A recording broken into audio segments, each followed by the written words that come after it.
আজ আমরা 133 পেজের 7 দাগের অঙ্কগুলো করব। গত পাঠটি আমরা 6 দাগের অঙ্কগুলো করেছিলাম। আজকে আমরা 7 দাগের অঙ্কগুলো সমাধান করার চেষ্টা করব। তুমি ভালোভাবে দেখার চেষ্টা করবে।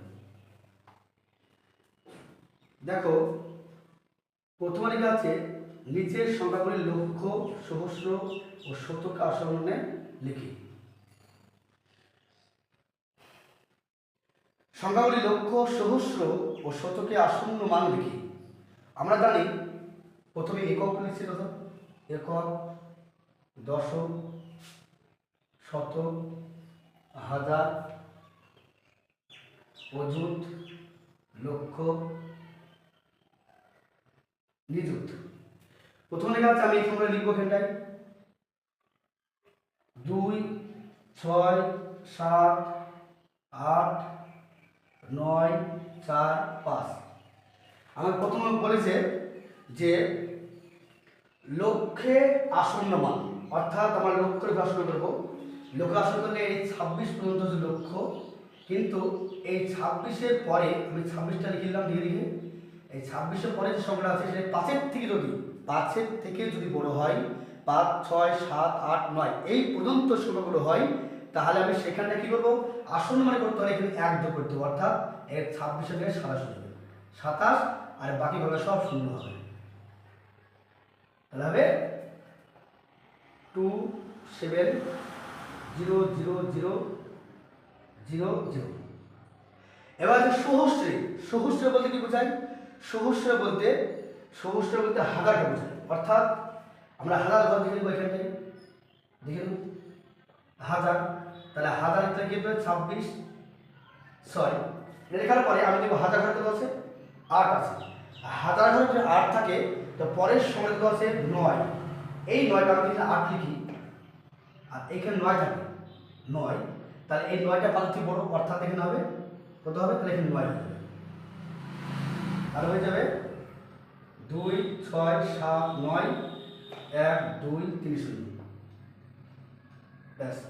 শতক বলতে কি বোঝায়? শতক বলতে বোঝায় এখানটায়, তাই না? শতক বলতে কি বোঝায়? এটা বোঝায়। এখানে 8 ছিল, 8ই বসিয়ে দেবো।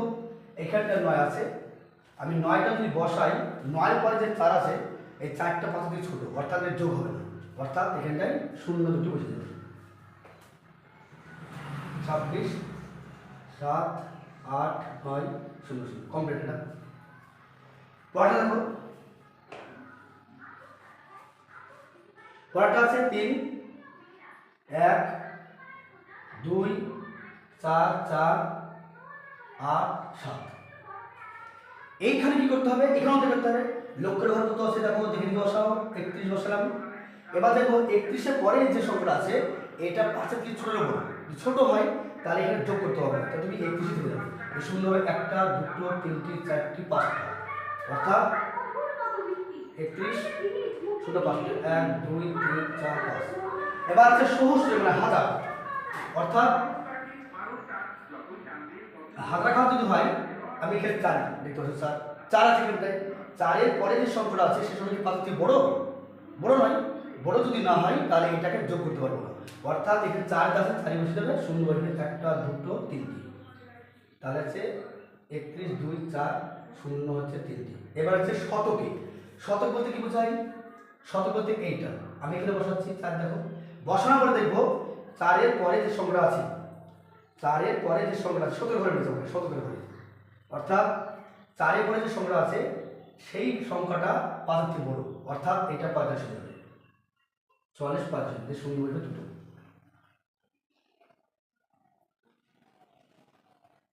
ব্যাস কমপ্লিট।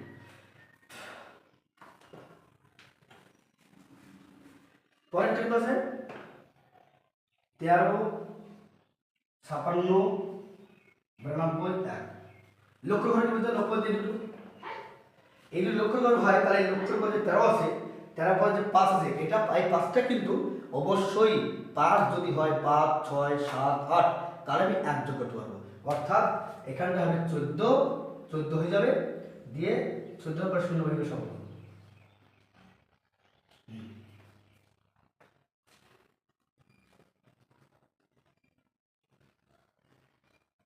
এবার 17 ধরে 17 এর 5 দিলাম।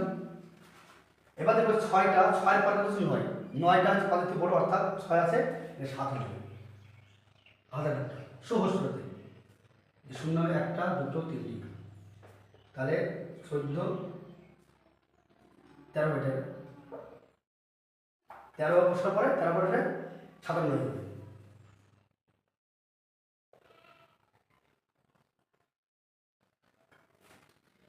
এবার আছে শতকে। শতক বলতে কি বোঝাই?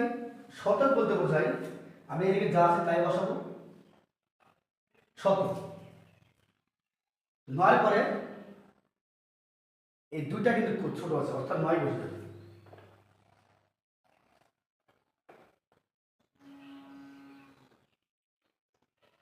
ব্যাস ওকে। আজ আমি এই পর্যন্ত শেষ করলাম। আগামীতে আমি 8 অঙ্ক নিয়ে তোমার সঙ্গে হাজির হব। এই অঙ্কগুলো তোমরা সাবস্ক্রাইব করে দাও এবং লাইক ও শেয়ার করো, এর বেশি বেশি ভিডিও দিতে আমি পারি। তোমার ভালো থাকবে।